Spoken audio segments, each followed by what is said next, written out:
நான் வந்து எத்தனை டிகிரி பண்ணேன் அப்படிங்கிற மாதிரி.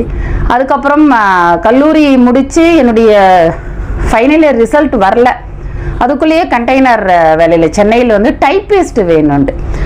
அப்போல்லாம் பார்த்தீங்கன்னா வெறும் பள்ளி பிள்ளைகள் இந்த 10வது படிக்கும்போது ஒரு பேப்பரை சுருட்டி சைக்கிளில் வச்சுட்டு இன்ஸ்டியூட்டுக்கு போவோம் டைப்பிங் கற்றுக்கிறதுக்கு.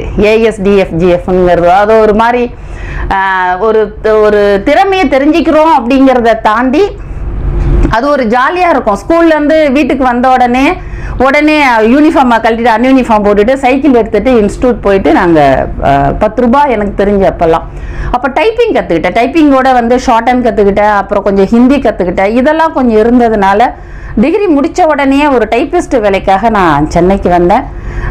89 மார்ச் நான் சென்னையில் டைப்பிஸ்ட்டாக 450 ரூபா வேலைக்கு சேரும்போது சென்னையில் இருக்கிற ஸ்டாண்டர்ட் ஆஃப் லிவிங்க்கும் அதர் சிட்டிலேருந்து வர்றதுக்கு வந்து நிறைய